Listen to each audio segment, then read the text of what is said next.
Hello friends, आज हम लोग class 10 subject history chapter 1 the rise of nationalism in Europe part 5 करेंगे।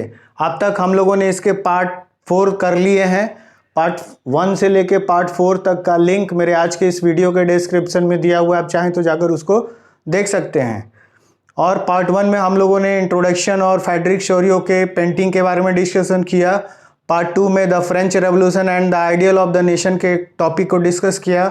Part 3 में the making of nationalism in Europe, the aristocracy and the new middle class को discuss किया। Part 4 में what did liberal nationalism stand for, इस topic को discuss किया।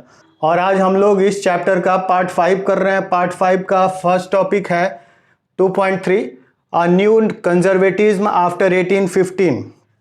इस topic में हम लोग ये डिस्कस करेंगे कि ये नया कंजर्वेटिज्म 1815 वाला कौन सा था, क्या था, और इसके पहले कौन सी व्यवस्था थी, और ये इसमें पुरानी व्यवस्था से क्या चेंजेस था। तो कंजर्वेटिज्म में सब कुछ मोनार्की वाला सिस्टम ही था, बस इसमें थोड़ा सा चेंज था। वो ये कि जो भी नेपोलियन वॉर के बाद जो नया सिस्टम डेवलप हुआ उसमें नेपोलियन के समय के किए गए जितने भी मॉडर्नाइजेशन के स्टेप्स थे उसको फॉलो किया गया और वापस से ओल्ड मोनार्कीज को रीस्टैब्लिश कर दिया गया। आर्मी मॉडर्नाइज हो गया, ब्यूरोक्रेसी मॉडर्नाइज हो गया, सारा का सारा system uniform weight and measure system modernise हो गया, करेंसी मॉडर्नाइज हो गया, लेकिन मोनार्कीज के साथ किया गया। तो यही जो नया व्यवस्था था इसी को न्यू कंजर्वेटिज्म 1815 कहा गया। आइए हम लोग मीनिंग ऑफ कंजर्वेटिज्म देखें। मीनिंग ऑफ कंजर्वेटिज्म क्या है? It is a political philosophy that stress the importance of traditional established institutions and customs and preferred gradual development to quick changes. यहाँ पर यह बोला गया कि पॉलिटिकल फिलॉसफी है जो इस बात पर इम्पोर्टेंस देता है, इस बात पर दबाव देता है कि ट्रेडिशनल वैल्यूज इस्टेब्लिश होना चाहिए।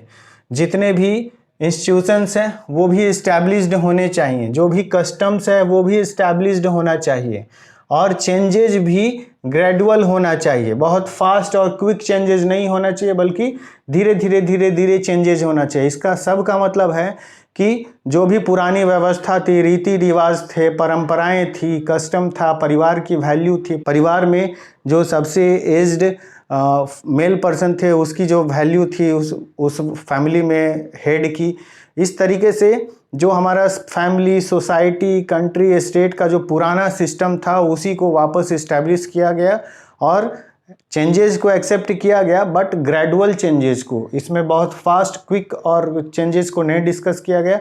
इसमें बोला गया कि चेंजेस होगा सोसाइटी में, सब चीज़ में, सिस्टम में, लेकिन वो चीज़ चेंजेस धीरे धीरे लाया जाएगा। Following the defeat of Napoleon in 1815 European government were driven by a spirit of conservatism. 1815 में नेपोलियन का जब डिफीट हो गया तो एक कंजर्वेटिज्म का नया स्पिरिट तैयार हुआ। स्पिरिट का मतलब कि लोग अब नए उत्साह में थे कि कंजर्वेटिज्म को वापस से लाया जाएगा, इसमें मोनार्कीज को रीइस्टैब्लिश किया जाएगा। उसको अब ये ओल्ड मोनार्कीज न्यू आर्मी के साथ, मॉडर्नाइज ब्यूरोक्रेसी के साथ, मॉडर्नाइज करेंसी के साथ वर्क करेगी, तो इस न्यू मोनार्की को पावर भी ज़्यादा होगा, रिस्पॉन्सिबिलिटी भी ब्यूरोक्रेटिक्स पे चला जाएगा और उसका अर्निंग भी होगा। दे Conservatives believed that established traditional institutions of state and society like the monarchy, the church, social hierarchy, property and the family should be preserved. इस conservatives का मानना था कि जो भी ट्रेडिशनल इंस्टीट्यूशंस हैं या स्टेट है या सोसाइटी का स्ट्रक्चर है, मोनार्की, चर्च या सोशल हायरार्की या फिर इवन फैमिली, इन सब के स्ट्रक्चर्स को वापस से इस्टेब्लिश किया जाए, उसको फिर से रेस्पेक्ट दिया जाए।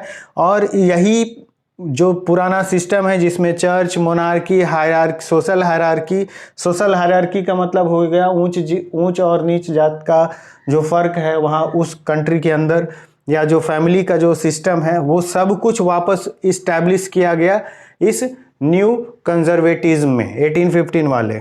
Most conservatives did not propose a return to the society of pre revolutionary days.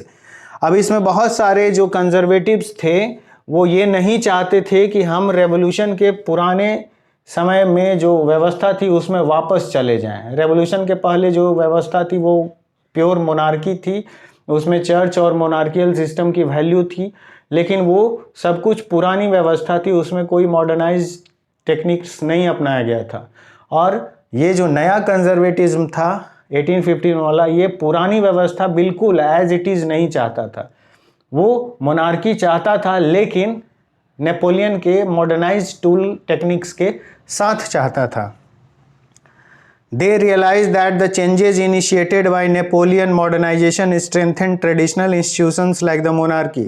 इनका मानना था कि नेपोलियन ने जो भी मॉडर्नाइजेशन किया था उससे मोनार्की को फ़ायदा था। जैसे नेपोलियन ने एक करेंसी ले आया था, उसने बहुत सारे जो 32 टाइप्स के करेंसीज थे उसको 2 टाइप्स में कन्वर्ट कर दिया था। तो इससे फ़ायदा क्या हुआ कि अब मोनार्की को बहुत तरह के टैक्सेस इधर उधर नहीं पे करने पड़ेंगे। मोनार्की को जो भी टैक्स कलेक्शन होगा सीधे वो 2 करेंसीज में या 1 करेंसीज में कलेक्शन हो जाएगा। जो भी ट्रेड और कॉमर्स के लिए जो प्रॉब्लम्स थे या भी मर्चेंट एक्टिविटीज़ में जो अलग अलग एक स्टेट से दूसरे स्टेट में जाकर कस्टम ड्यूटीज़ पे करना पड़ता था, उनकी करेंसी में यूनिफॉर्म वेट मेजर सिस्टम नहीं था, तो इससे बहुत समय भी लगता था, इससे बहुत ज़्यादा टैक्स में प्रॉब्लम भी होता था, कलेक्शन में इसमें बहुत ज़्यादा डिस्प्यूट्स भी होता था। तो ये सब कुछ ख़त्म हो गया क्योंकि यूनिफॉर्म वेट और मेजर सिस्टम ले आया गया, यूनिफॉर्म करेंसी ले आया गया, तो इससे मोनार्की का कलेक्शन बढ़ गया। इसी नेपोलियन सिस्टम में जो लाया गया वो सर्फडम और जो फ्यूडलिज्म था उसको समाप्त कर दिया गया। इसका मतलब सामंतवादी व्यवस्था, जमींदारी व्यवस्था, लैंडलॉर्ड सिस्टम, ये सब कुछ समाप्त कर दिया गया। और सर्फडम मतलब कि यहाँ पर दासत्व यानी कि गुलामी की प्रथा भी समाप्त कर दी गई। तो इस तरीके से अब लोग अपना फ्रीडम एंजॉय करते हुए वर्क कर सकते थे और वो अब किसी के गुलाम नहीं थे। तो इससे क्या होता था कि इससे कलेक्शन बढ़ गया और मोनार्की को इससे डायरेक्ट फ़ायदा हुआ। नेपोलियन ने और भी चीज़ें सुधार की, उसने आर्मी को मॉडर्नाइज़ किया, उसने ब्यूरोक्रेसी को और ज़्यादा रिस्पॉन्सिबल और मॉडर्नाइज़ किया, तो इससे जवाबदेही बढ़ गई। और अब जो भी मोनार्की का बहुत सारा प्रॉब्लम था वो सारी की सारी प्रॉब्लम सब ब्यूरोक्रेसी सॉल्व कर रही थी, आर्मी भी मॉडर्नाइज हो गई थी और मोनार्की भी जब बहुत ज़्यादा स्ट्रांग और पावरफुल हो गई थी। तो इस पॉइंट में यही समझाया गया कि नेपोलियन का मॉडर्नाइज को एक्सेप्ट करते हुए जो मोनार्की सिस्टम वापस से रीस्टैब्लिश किया गया, यही ये नया कंजर्वेटिज्म 1815 वाला था। It could make state power more effective and strong. इसी पॉइंट को हम लोग डिस्कस किया अभी कि इसमें क्या था कि स्टेट अब ज़्यादा से ज़्यादा पावरफुल और स्ट्रॉन्ग हो गया। और मॉडर्नाइज आर्मी मॉडर्नाइज हो गया। एफिशिएंट ब्यूरोक्रेसी, एफिशिएंट ब्यूरोक्रेसी का मतलब कि अब ब्यूरोक्रेटिक्स जो थे ऑफिसर्स जितने भी मोनार्क के थे यानी मंत्री और बाकी अफसर, वो अब ज़्यादा से ज़्यादा रिस्पॉन्सिबल हो गए। डायनेमिक इकोनॉमी भी डायनेमिक हो गई। इसका मतलब कि करेंसी सेम हो गया और जो यूनिफॉर्म वेट मेजर सिस्टम था वो सेम हो गया। सामंतवादी व्यवस्था यानी फ्यूडलिज्म समाप्त हो गया। The evolution of feudalism and serfdom could strengthen the autocratic monarchies of Europe. Serfdom और फ्यूडलिज्म को समाप्त कर दिया गया, ये एबॉलिश हो गया। In 1815, European representatives Britain, Russia, Prussia and Austria who had collectively defeated Napoleon met at Vienna to draw up a settlement for Europe. 1815 के बाद जो जीते हुए यूरोपियन देश थे ये 4, Britain, Russia, Prussia and Austria, ये चारों वियना में आकर बैठे और यहाँ पर उन्होंने मीटिंग किया और एक नया सेटलमेंट बनाया। ये सेटलमेंट क्या था, आइए उसके बारे में हम लोग देखते हैं। The Congress was hosted by the Austrian chancellor Duke Metternich. इस मीटिंग का हेड कौन थे, तो ऑस्ट्रिया के चांसलर ड्यूक मेटरनिक थे। The delegates Drew up the treaty of Vienna of 1815 with the object of undoing most of the changes that had come about in Europe during the Napoleonic Wars. इसमें एक बात बताया गया कि Vienna treaty जो 1815 का हुआ था उसमें ये चीज़ रखा गया कि इसमें हम बहुत बड़ा बदलाव नहीं लाएंगे। अनडूइंग चेंजेस का मतलब होता है कि वो बहुत बड़ा बदलाव नेपोलियन के बाद, वॉर के बाद नहीं लाएंगे, बस एक पुरानी व्यवस्था ले आएंगे मोनार्की, और बाकी सारा सिस्टम नेपोलियन ने जो इस्टेब्लिश किया था वो उसी को फॉलो किया जाएगा। The Bourbon dynasty was restored to power and France lost the territories it had annexed under Napoleon. इस वियना ट्रीटी 1815 में ये किया गया कि बॉर्बन डायनेस्टी को वापस से फ्रांस का पूरा ऑथोराइजेशन दे दिया गया, जिसको कि 1789 फ्रेंच रेवोल्यूशन में ओवरथ्रो कर दिया था वहाँ की जनता ने। तो उस बॉर्बन डायनेस्टी को वापस से फ्रांस का गद्दी दे दिया गया और साथ में नेपोलियन के समय जितने भी टेरिटरीज नेपोलियन ने एनेक्स्ड किए थे यानी जब्त किए थे, उन सारी टेरिटरीज को फिर से उन देशों को वापस लौटा दिया गया। A series of states were set up on the boundaries of France to prevent French expansion in future. भविष्य में फ्रांस किसी तरह का कोई एक्सपेंशन नहीं करे, फ्रांस में फिर से कोई दूसरा नेपोलियन नहीं पैदा हो, इसके लिए बहुत सारे स्टेट्स को सीरीज में बहुत सारे स्टेट्स को फ्रांस के बाउंड्रीज पे इस्टेब्लिश कर दिया गया। The kingdom of Netherland which included Belgium was set up in the north. France के नॉर्थ साइड में नीदरलैंड जिसमें कि बेल्जियम शामिल था उसको इस्टेब्लिश किया गया। Geneva was added to Piedmont in the south. South में पिडमोंट में जेनेवा को ऐड कर दिया गया और इसको साउथ में फ्रांस के साउथ में इस्टेब्लिश किया गया। प्रसिया was given important new territories on it's western frontiers. France के वेस्टर्न पार्ट में प्रसिया को कुछ नई टेरिटरीज दी गई जिससे कि प्रसिया और ज़्यादा मजबूत हो गया।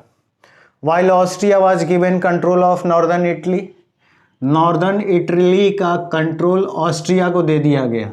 ये कुछ तात्कालिक व्यवस्था थी जिससे कि फ्रांस को कोई फ्यूचर में कोई दूसरा नेपोलियन नहीं आ जाए, फ्रांस फिर से टेरिटरी एक्सपेंशन के काम में नहीं लग जाए, इसलिए फ्रांस के ईस्ट वेस्ट नॉर्थ साउथ सभी साइड से उसको पैक किया जा रहा था ताकि फर्दर फ्रांस फ्यूचर में कोई टेरिटरी एक्सपेंशन नहीं कर सके। But the German confederation 39 states that had been set up by the Napoleon was left untouch. Napoleon ने जो भी जर्मन कन्फेडरेशन 39 स्टेट्स का बनाया था उसको अनटच रखा गया, यानी उसको कोई किसी तरीके से बदलाव नहीं किया गया उसकी टेरिटरी में, उसके फ्रंट्स पे, और वो 39 स्टेट्स एज इट इज जैसा नेपोलियन के समय था वैसा ही रखा गया, इसमें कोई चेंजेस नहीं किया गया। In the east Russia was given part of Poland while Prussia was given a portion of Saxony. East side में रसिया को पोलैंड का कुछ पार्ट दिया गया और प्रसिया को सैक्सनी का कुछ पार्ट दे दिया गया और इससे रसिया और प्रसिया को मजबूत बना दिया गया, स्ट्रेंथन दे दिया गया। The main intention was to restore the monarchies that had been overthrown by Napoleon and create a new conservative order in Europe. इन सारी व्यवस्थाओं में सिर्फ यही चीज़ देखा गया कि जितने मोनार्कीज पुरानी व्यवस्था थी जो नेपोलियन के समय उजड़ गई थी उन सभी को वापस से रीस्टैब्लिश किया गया और एक नया कंजर्वेटिव ऑर्डर यूरोप में शामिल किया गया। Conservatives regime setup in 1815 were autocratic, they did not tolerate criticism and dissent. ये जो 1815 का कंजर्वेटिव था व्यवस्था थी ये किसी भी तरीके से क्रिटिसिज्म यानी आलोचना और डिसेंट यानी आपस में विरोध को नहीं बर्दाश्त करती थी, यानी वो ना ही कोई आलोचना बर्दाश्त कर सकती थी ना ही वो किसी तरह का विरोध, चाहे वो जनता को हो या कोई दूसरे पार्टीज का हो। And sought to curb activities that question the legitimacy of autocratic government. और ऑटोक्रेटिक गवर्नमेंट जो कि मोनार्की का सिस्टम इस्टेब्लिश किया गया था उसको यदि कोई क्वेश्चन करता हो तो उसको रोकने के लिए ये व्यवस्था बनाई गई थी। कर्ब यानी उसको रोकना था। इसका सीधा मतलब है इस पॉइंट का कि जो 1815 का न्यू कंजर्वेटिव्स थे ये अब बिल्कुल ओल्ड मोनार्की स्टाइल में नेपोलियन के मॉडर्नाइज तरीके से वर्क कर रहे थे और उसी तरीके से अपने शासन को रेजिम को संभालना स्टार्ट कर दिए। और इस न्यू 1815 वाले कंजर्वेटिज्म में किसी भी तरीके से क्रिटिसिज्म और डिसेंट का परमिशन नहीं था। क्रिटिसिज्म मतलब आलोचना, डिसेंट मतलब विरोध। किसका? ऑटोक्रेटिक मोनार्की गवर्नमेंट का। Most of them impose censorship laws to control newspaper, books, plays, songs and reflected the ideas of liberty and freedom। यहाँ बोला गया कि किसी भी तरीके से लिबर्टी और फ्रीडम का कॉन्सेप्ट कोई यदि प्रचार करना चाहता था, चाहे वो बुक के थ्रू, न्यूज़पेपर के थ्रू, प्ले या सॉन्ग के थ्रू, तो उसको सेंसरशिप कर दिया गया, यानी उस पर पाबंदी लगा दी गई, बैन कर दिया गया, लीगली उसको इलीगल कर दिया गया, लॉ बना दिया गया कि अब कोई किसी भी तरीके से नया गवर्नमेंट का, यानी कि जो new autocratic monarchy government establish किया गया था, इसका किसी तरीके से क्रिटिसिज्म नहीं कर सकता, इसका किसी तरीके से डिसेंट नहीं कर सकता, इसको किसी भी तरीके से जो नया कॉन्सेप्ट फ्रेंच रेवोल्यूशन में आया था, फ्रेटर्निटी, इक्वालिटी, लिबर्टी, उसको, उस नए आइडियल्स को वो प्रचार नहीं कर सकते थे, ना न्यूज़पेपर में, ना बुक्स में, ना प्लेज में, ना सॉन्ग्स में। The memories of French revolution nonetheless continued to inspire liberals. इन सब के बावजूद लिबरल्स को इंस्पायर होने से कोई नहीं रोक सकता था, क्योंकि फ्रेंच रेवोल्यूशन का जो कॉन्सेप्ट था फ्रेटर्निटी, इक्वालिटी, लिबर्टी, उससे लोग बहुत ज़्यादा प्रेरित थे और वो लगातार अपने आप को उत्साहित रख रहे थे। फ्रेंच रेवोल्यूशन से उनको बहुत बड़ा स्ट्रेंथन मिला था और ये नया कंजर्वेटिज्म उनको रोकने का कोशिश कर रहा था, लेकिन फिर भी उनको इंस्पायर होने से वो नहीं रोक पाए। One of the major issues taken up by the liberals nationalists who criticized the new conservative order was freedom of the press। और यहाँ बोला गया कि ये जो लिबरल्स थे ये लगातार फ्रीडम ऑफ प्रेस का डिमांड करते रहे और जो सेंसरशिप था उसको हटाने का डिमांड ये लोग करते रहे। आपको मेरा आज का बताया हुआ वीडियो कैसा लगा कमेंट कीजिए, लाइक शेयर सब्सक्राइब कीजिए यदि अच्छा लगे तो, और अपने फ्रेंड्स को इस चैनल के बारे में बताइए। मैं इस चैप्टर का part 6 next topic point 2.4 the revolutionaries बहुत जल्द लाऊंगा। तब तक के लिए थैंक यू।